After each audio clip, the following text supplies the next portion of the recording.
G'day, punters. I'm still not used to saying g'day, punters. It sounds weird. Our final show without Dad. He's back next week. We did okay last week. I think Spacewalk was our only hard luck tale, but you found a couple of winners in Melbourne that kept us alive. And Mr. Brightside got up. Alpha One just got pipped, but and I'm loving you ran nice third. So yeah, we did okay. Would have been nice if J-Mac didn't shit himself there. But anyways, we move on. We're both still not sure what happened in Sydney, but doesn't happen very often. J-Mac knocking one off balance with 100 to go, but it still hurts. What have we got? First Group 1 in Sydney. Don't know how it's a Group 1. The Wink Stakes and Silver Shadow and a couple of races in Melbourne to go over. Going to start in Sydney. What have we got? A 3-metre rail, I believe, and it should be close to a good track. Should be like a 5 at worst. Should be pretty even track, I'd say. They might get 3 or 4 off in the straight, but it should be, pace dependent. You should be able to come from anywhere and win, I would imagine. Should be much better than the track that we ran into last week at Rosehill. It has dried out enough. It won't be soggy underfoot. You think it'll be a nice dead track? Yeah, Randwick's good. So I think they galloped one there this morning, I heard, and it was, like a 5, and I don't think there's a bit of wind around, like 1 or 2 mils around, but I don't think they'll be doing any watering or anything crazy, and it should be a nice enough surface. It seems that Randwick's a lot better than Rosehill, and Canterbury seems completely cast, but Randwick's definitely copped the weather in the season much better than the other two. Yeah, okay. All right. Race, that's what we're going to cover. What are we going to cover? We're going to cover 22 and sunny here in Sydney today, so... I keep forgetting. I always think you're in Melbourne because you're a dirty Melbourne punter. I always think you're in Melbourne. It's just only punt in God's country, but live in Canada. Sort by dividend. First Group 1 of the season. Animo $2.40 in from $2.60. $6 Forbidden Love. $6 Mwanga. $8 Fangirl. 13 Hinged. 13 Profondos. 17 Due. 18 Halal. 31 Ice Bath. 71 Benno and Stockman. Who wants to go first? Well, I'm happy to do this first because you can have race 9 all to yourself, and I'll just ask you. You're so generous because you're the Sydney expert. Group 1, good to see some good names here. On the thing that stuck out from the very start here were 2 things. 1, Animo, obviously, and 2, there is absolutely no speed in this race whatsoever, and there's a lot of back markers. So Forbidden Love from 10 from 11 goes forward with Rachel King on board. And I'm expecting, even though it's Waller outside gate, Nashon Hinged has to go forward here. And I've mapped that Fangirl goes back to last. I think J-Mac, without even digging him up, will be leaders back. And I think Mwanga will either... be outside. I'm not sure if he's got the pace or 3 back the rail. There's a lot of horses with none here. Obviously, Stockman, Halal, I thought went like a pig first up. Couldn't possibly back it. Benno, no. Due, trying to win a Melbourne Cup. You just, love her, but couldn't see her winning. Ice Bath is Ice Bath. Fangirl from last with no speed. I've penned. So that doesn't leave any chance. I think it is going to be pace dependent. You just have to work out here whether Animo off 2 trials. They were very, very quiet trials though. Actually interested in your opinion. I'll put it up just because I wasn't sure what to make of it. Like he was obviously... He sort of went for him and he laid in a little bit. That's what I didn't like. And that's what I didn't like is he hung a bit and he laid in, didn't he? He was a bit... But he doesn't look great to the eye. Last prep as well, he did sort of lay in straights a few times as well. So, look, I thought the trials were fine, and you're going on trust that he's a very good horse and that he's wound up to win a 1400 metre. It is a Group 1. He's a stallion, so do they want to win it? But how much do they want to win the Cox Plate more? And is he going to get through on his brilliance? The issue is here. There's just not a lot of competition. Well, and like you say, he's not scrubbed, but he's not under a vice either. Like he's not like I love to see him quite fresh. These sorts of horses. Yeah. But that's sort of his racing down the outside. You see the difference with it travelling and Animo. I don't think Yeah, like Yeah, no, that's Profondo there in the green sleeves, just off him. And I actually think this is quite a good trial from Profondo. I thought it trialled better too. I 100% agree. Yeah, and Cascade, that's Cascadian. I'm not sure where it's going, but it's had 2 monster trials, his prep. So you've got Forbidden Love on speed here. Forbidden Love second up, but geez, first up, it cruised up to them on the turn. The sectionals, the ratings to win sectionals, they didn't go that hard out, but the field seemed to slingshot. But, Hard Empire, Gem Song, Enchanted Heart, some pretty average horses go past her here. And week late too. Yeah. So it's not really something where I think you're going to do a sort of Sabatiano type thing and sit on speed and kick away and win. And, looking back at last prep, yeah, she won some Group 1s doing just that. They were on heavy tracks. So is she up to a Group 1 with a little bit of a fitness edge on a 5 and Rachel on? So I've got my doubt. So as a default, when I was surprised, Animo was about $2.30 before acceptances, and then they accepted and he was $2.80 because of barrier 1, I'm assuming. I took some of that $2.80. So I think, he's clear top pick. The only other sort of winning chances, Forbidden Love's a winning chance, but I'm against it. Look, it's Rich. If it wasn't Richard Lidd, I think there'd be a chance here. But Profondo was the second coming after its first prep. It started, favourite in a Group 1 first up in Melbourne, barrier 15, Robbie Dolan. It was ridiculous, but really sort of a disappointing autumn. But it comes here now off 2 nice trials. It's just whether they want to win here. And whether there's going to be enough speed, how far they settle back. But interestingly, the Racing New South Wales map actually have him outside Moonga, so 1 out, 2 back. If he settles there, I think he's a huge chance of winning. And then there's Moonga. All his best ratings have been first up. He won this race last year. Then he went in the autumn and he was first up in the Futurity and ran enormous. I think drier the better for him. So he could settle there. So I'm sort of going for, I sort of think the races around those 3. I've got the price on Animo now. I'll probably save Moonga and have a chop out on Profondo. And I'll probably think they're the winning chances. Similar thinking. I watch Moonga's run so many times first up and just think he's a bit one pace, I can definitely win, but he's hard to come into. So $6, not worried there. Animo, clearly the one to beat. I just have to read into it. So if you completely forgive its last prep, which is not unreasonable, Profondo, and scrap it, it's had 3 trials this time in, which to me shows they're super keen to get him back on track. Like Animo's got all the runs on the board. They'll want to win. He's a stallion. Profondo, Richard Litt must nearly need to win. He's been, I think, half of him sold to Arrowfield. So there'd even be pressure on him there, to perform. I've got him. Yeah, I know he's won a Group 1, but it's 2,000 metre sprint champion. It's not really service fee boosting stuff. So that's sort of where I went to. And can you teach me, John? You never stop learning in this game. Profondo has the Hanoverian noseband for the first time. What is that? It's nothing. I asked the same question because I hadn't seen it too many times, and they said it's not like an aggressive. I think it's just like similar to a nose. It's just a lot of control thing, but it's nothing too crazy. He's just trying to get him to settle a little bit, which does scare me because I've got him like 3rd behind Forbidden Love and Hinged, and that's why I think I'm not a big fan of the horse, but I think he looks like he's airborne, and you just have to be on him. If you've got any inkling or loved him at any stage in his life, you've got to take $15 in this race because if he's back on track and Lob's 3rd behind him, nothing can win.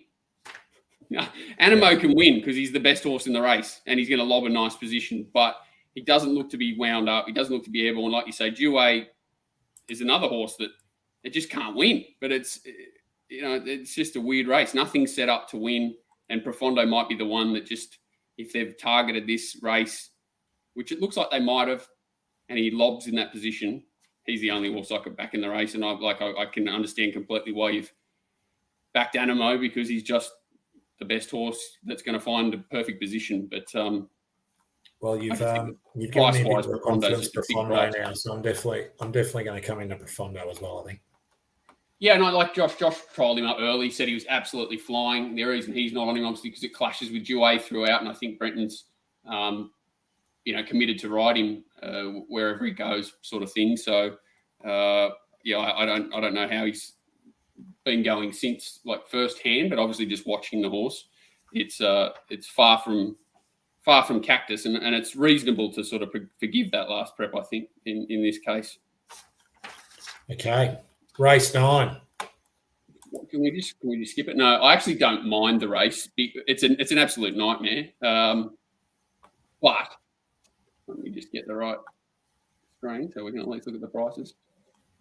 Okay. I'll read them out for you. Sure. Because you're going to be doing the talking. In Secret, Godolphin first up, $3.20. Willinga B, $6. Queen of the Ball, 10. Revolutionary Miss. Russian Conquestors, $10. Seven Vale, 16, as is Zugotcha, Midnight in Tokyo, and Opal Ridge at 18, 26 the rest. Speed Map, I've got it up here. They've got Speed Map here with North Star Lesson, Queen of the Ball leading, Snip Cat caught 3 out, the Seven Vales on its back. Grace's Secret, Midnight in Tokyo, and the 1-1. The favourite, they've got 3 back the rail in Secret, and they've got Willinga Beast, the second favourite, 4 back the rail. And that's kind of I think In Secret's, well, to me, I've sort of gone through the race saying 1,200's a long way for a lot of these horses to go first up. And the favourite, I think Willinga Beast should be favourite. I think In Secret's much more up against it, sort of 1,200 first up. I didn't think its trials were anything special. So Willinga Beast, the one to beat, but short enough for me. And then looking for sort of race fit horses that can run better than their odds. I think Opal Ridge, even though it's got a very average jockey on it, I think wide gates are not a bad thing in this race. It's going to get pretty messy. Those horses drawn inside are going to need a bit of luck. I don't mind being drawn out a bit here and sort of 3 wide line, especially for a horse like Opal Ridge that's hard fit. It might be coming out of softer races, but it was very unlucky last start. And I think he can run well at sort of 20-1. And the other horse that stood out to me as a little bit of a setup is this Zugotcha. I love Waller off short breaks. He's gone through the Brisbane Carnival after having winning on a very heavy track first up. So I think the freshen up will help him. And I just noticed there, I think he's like 31 into 16 with Top Sport. So that doesn't hurt my confidence levels either. I like seeing money for the Waller runners, and he's sort of one that can be strong as well. I think he's coming off a 1,400 metre run back to 1,277 days. So I just thought at the value, they were the 2 that I sort of settled on in a really tough race. I just don't see the rest being ready for 1,200 first up, to be honest, apart from Willinga Beast, who's been given 2 trials with good intent. Yeah, it's interesting that 13 Zugotcha. It SP'd favourite in a listed race in Brisbane, and then Waller's obviously spelled it in the sun up there. They must have trialled okay. J-Mac rode in the trial and must have been already connected with Godolphin, and he puts Pike on, which is interesting riding for that stable. But, okay, that's an interesting runner. What about Miyoshi? John, the bottom one, it beat Aft Cabin last start, who was super impressive in Melbourne during the week, is actually ridiculously second favourite for the Guineas now. What did you make of that form line in this? So it's a bit similar. Like it's just a hard fit horse. It came through a maiden its first start and ran quite well. Then I think it sort of beat Aft Cabin by act of God. It was more that it just had a fitness base, and After Cabin sort of just knocked up the last 150 there. I think if it met it again the next start, he probably puts 5 on it like he did the horses in Melbourne. But he's not hopeless, that's for sure. It's just sort of big class rise, and he got away with it last start because he had that fitness edge. I don't know if he'll do the same here. I just thought that Opal Ridge of the 2's coming through much stronger races and has a similar sort of fitness edge. And, they're just After Cabin just literally gassed first start in a race. And the 2 I wanted to ask about were Mumbai Jewel. It seemed to win a race, the Piero, in the autumn. They brought it down to Melbourne. Those form lines aren't too bad in Melbourne. I see it's synthetic. We'll fill it off first time. I heard Annabelle say this horse has matured significantly. What did you make of it? Trial really well. Blinkers come off, which I think is a positive. Pre-race, earmuffs off. So obviously the horse is much more settled, I would say, and synthetic hoof filler, another really good positive. Draws nicely to get a really good run, and the trials, as you said, both good. It's just like I probably had it third or fourth pick, to be fair, because it's good value as well. I just thought it was sort of a bit of a forgotten run. It's like $31 or something. It's definitely in that bracket of horses. Then it's got 1,400 metre form, I think. At least 1,200 metre form. Is that a 1,400? No, it's going to be a 1,200 metre run. So it's at least gone there, where a few of them haven't even got that far. It's had 2 preps, so this is its 3rd prep. It's going to be much more seasoned than a lot of these runners, and I didn't hear Hannibal say that, but it's that's only a really strong positive as well. So I'm definitely not knocking Mumbai Jewel. And is Russian Conquest a horse? Yes or no? It's just like a rubber stamped Snowden 2-year-old. I think it's one of those horses to me that really has to prove itself as a 3-year-old, that it's come up to the next level. It's sort of trialled okay without like bursting through the line or anything. I just think it's one of those little rubber stamp 2-year-olds that needs to show, like, first up 1,200 as a 3-year-old as a different world for it. So for me, I think it's one I'd be happy to let beat me at this stage. Okay, you said it's a cat, and let that be noted. Thanks. Yeah, it has cost me a lot of money, that horse. Okay. Well, I think that's it for Sydney. I haven't got an opinion there. As I said, I can't add any value. John's over that form a lot more than me, so I'm going to opt out. And maybe we can head to the worst place in God's country, and that's Moonee Valley. Here we go. So sort by dividend, first race. So Mackenzie Stakes, first race we're looking at. Well, how do you say that name? It's Fajita San. $2.60. Cross wins $5.50. Let's roll the dice $6.50. El Padrino $9. Chester Warrior $10. Charlemagne $11. $12 Manhattan's Thunder $15. Fast Witness $19. The Mighty Latvian and Fasuto $51. So just on Moonee Valley, rail is out 5 metres. There's a lot of rain forecast in Melbourne. As a very wise man said to me 2 weeks ago, Azza, you'll never beat the Valley. The Valley beats everyone. And I just walked away from that conversation and said, not a truer word spoken. So I'm significantly limiting my bets, because I can absolutely say very humbly that I, in my career, have not beaten the Valley. I've had my days, but overall the Valley's eaten me alive.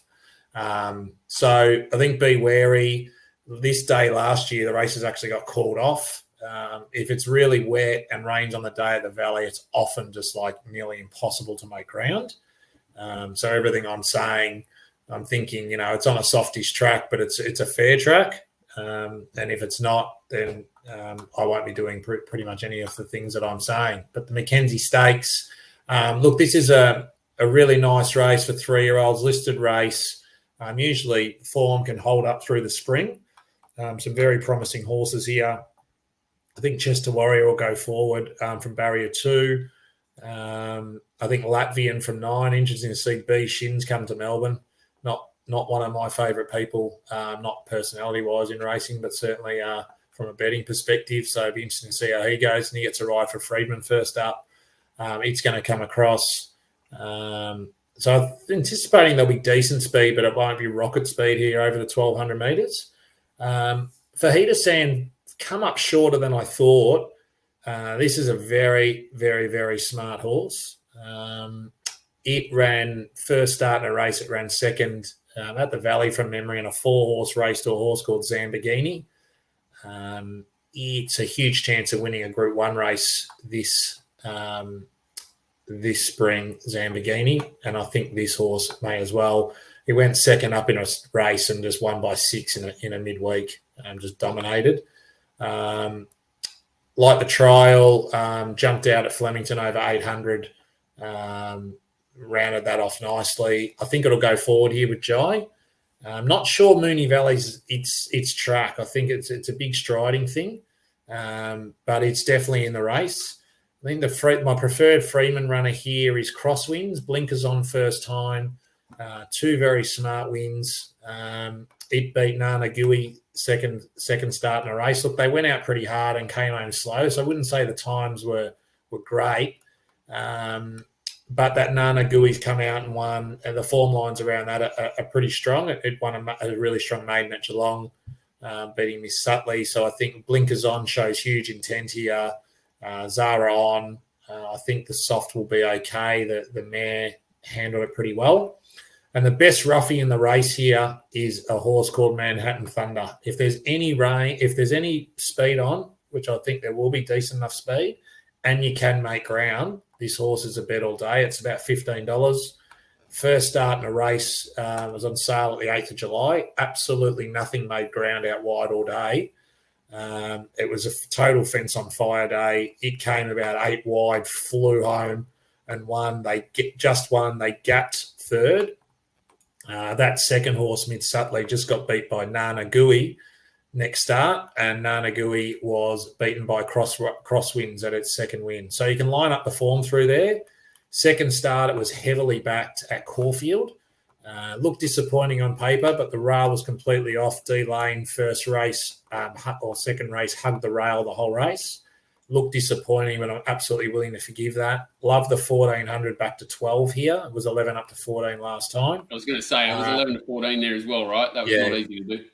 The second horse in that race, Berkeley Square, has then since come out and pissed in at Flemington as a heavily backed fave. So I think the form out of that stacks up. Boogie Dancer, the winner, is single figures in the 1,000 guineas. This is a very smart horse. The only thing is, can they make ground? If they can make ground, this will actually be my primary bet in the race, Manhattan Thunder. Yeah, I can't knock any of that. It's actually different to Sydney because that sort of a lot of these horses are resuming over 12.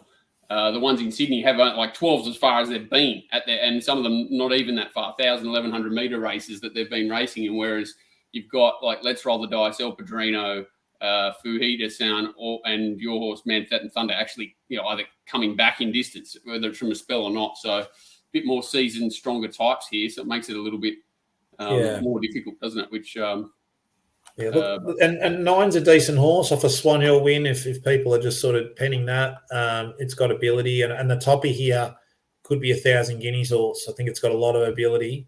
You can see there its form lines. It's third in the size produce and fourth in the Champagne. Not sure they were the strongest Group 1s in time, but it jumped out really well too. I just don't think 1,200 metres back to last at the Valley is going to be its go this week. But yeah, I think I'll be taking a lot watching this race for the go forward. But as I said, if you can make any ground at all, Manhattan Thunder, look out. Yep. Okay. Can't anymore. So next race, the only other one we're racing in race 8. What's it called? Carline Stakes. Hang on. Get you the dividends. Get you the screen. Brought to you by our friends at Top Sport. I will just add, actually, I got an email just before the show from our mates at Nikki Heathcote. What are they? Bet Doctor. The thing, is that the show you do sometimes? Oh, yeah, yep. I used to do it, but apparently I was just tipping too many winners, so I was making everyone look bad. But anyways, it's an issue between me and Scoop. They've got a thing. They're saying they've got their lay of the week, and Top Sport are laying that for everyone up to $200 bet.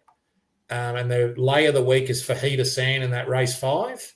At $2.60 the win. They're laying it to finish top 2 at $2.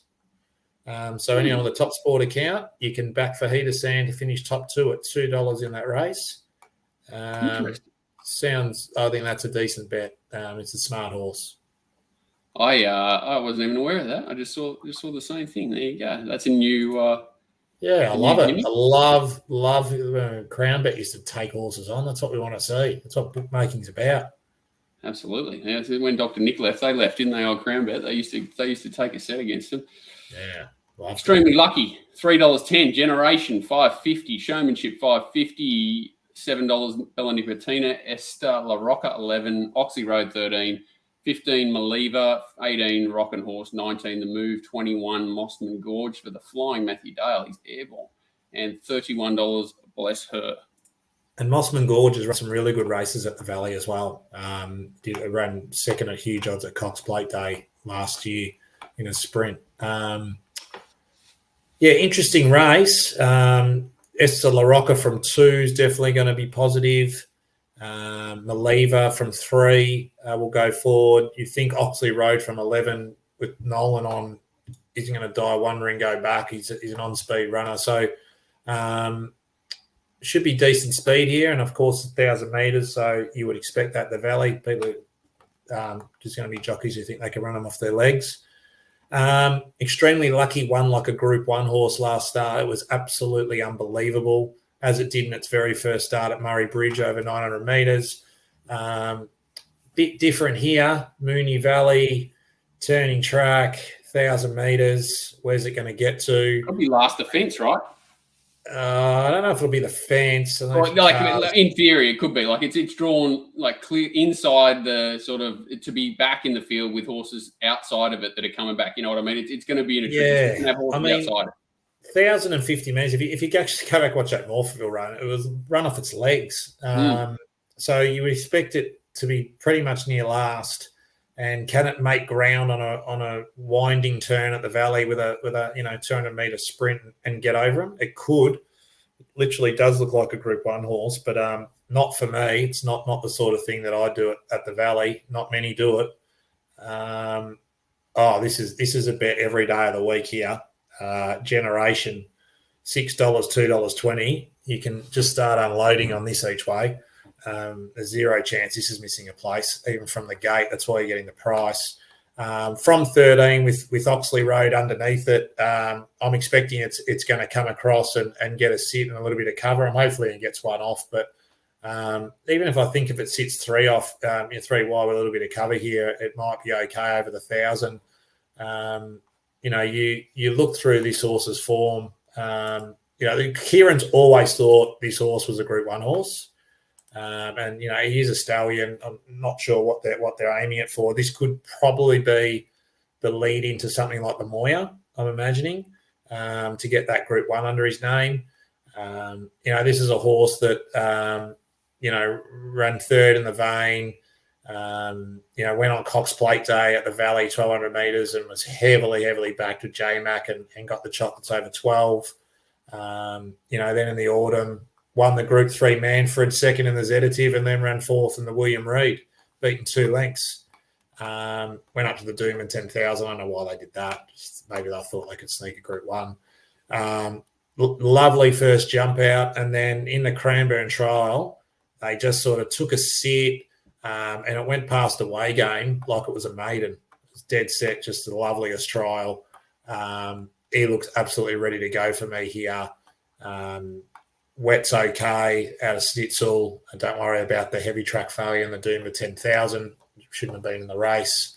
I just think here it's just the best horse. There's some pretty average conveyances here. The speed on, it takes a sit, it moves up, it goes past them. It might get beat, but I don't think it'll get beat by 3. So I think I'm absolutely unloading each way here and don't think I'll be walking away kicking stones. This is it with the blue and the black cap on here. You can see a way game in front of it in the Yulon colours. Esther La Rocca's on the fence here, who's in this race. And when Zara clicks it up here, just moves through its gears really, really nicely. And just absolutely love this trial here. Just going away from him, that'll do me. I think it's best horse in the race. And, Generation for me. In a pretty average listed race, it's better than listed grade. Yeah, there's a lot. Like, it's funny. This is the only it stood out like dog's balls to me, this. And a couple of things which you said, like wide draw, a horse that's got 1,200 metre form, it's got speed. I hadn't looked at that trial, to be fair, so even more excited by that trial. Whether it sort of gets across or not, I'm with you. I'm happy for it. I'd rather it drawn 11 than 1. The favourite maybe Far Lap, it might need to be. I just don't see how it's going to not have horses outside of it, no matter where it is. It'd be a miracle for that horse to sort of have an uninterrupted run and get to the outside. I've probably reverse mocked it into doing so now, but it's going to have to be pretty good to run down a horse like Generation, who should be, like say, up on speed and has got 1,200 metre form in its repertoire. Whereas extremely lucky. He's obviously a very good 1,000-meter horse at this stage. Hasn't proven itself an inch past that, and obviously this is 1,000, but it's still got to have to do something it hasn't done before. Whereas Generation has been there, done that. Forget the Eagle Farm run, but I like that from a grounding thing because he's come back trial well, shown that he's back well. And yeah, he stood out like dog's balls to me, even though I didn't go right through the race. He was just the one that said, back me. I know Paul Daly will say, well, what does that fucking matter? But I think it matters when I say the horses that's beaten a Secret War, Full Probe, Caladream and Kalos. I at times I get all that, but still, I think you got to go through the extra pain barrier when faster horses are around you at different times. And I just think if it wins this, we could have a star, even though it's not, to win first up at the Valley like that from last, which is where I'm assuming it'll be. I think it's tough, but hey, it could happen, but not for me. Yeah, it's just it. Like, what is it? 80% of horses or something sit in the first 4 and win. Yeah. Well, if this was a handicap, it would be giving Generation 9 kilos. And it's getting it would be getting 9 off Generation. It's getting half a kilo off it. Yep. So not for me. We've found the same horse. I like it. Great. Anything else exciting? I think that's it, mate. I think that's it. What about you? Have you done Randwick? Moonee Valley. Don't just be careful at the Valley. No, the Valley beats everyone. Remember that, everyone. I love going there. I love watching the races. I've had, like you, a couple of good results, but I've had some absolute tragedies. So it's it's not one of my favourite betting places. It's a great place to watch, and the races itself, like it usually provides a bit of excitement. But still wake up in cold sweats about bivouacking the Moya. Was that when Nature Strip got beat when Sadler had it? Or was that somewhere else? I think it was Moonee Valley one night there. He absolutely got carved up, but I could be wrong. I remember I was definitely at Canterbury at a night meeting, so I'm assuming it was Moonee Valley at a night meeting that Nature Strip got beat. And I was like, anyway. Nothing out wide from me this week. Unfortunately, nothing out wide for me. We got our Friday moral up last week with Blowing. Isn't he riding well? Which was Craig good. Williams. Yeah, he's riding really well. He's riding really well. It didn't matter in the end, but he rode that horse particularly well. He's absolutely everyone. We'll have the captain back next week from Monday. Captain back. Memsie Stakes Day next week at Caulfield. Love Caulfield. Love Memsie Stakes Day. Spring will be in full swing with that. And pumped. Things are heating up. Thanks, Jason. Thanks, JW. See you, buddy. Hey, mate.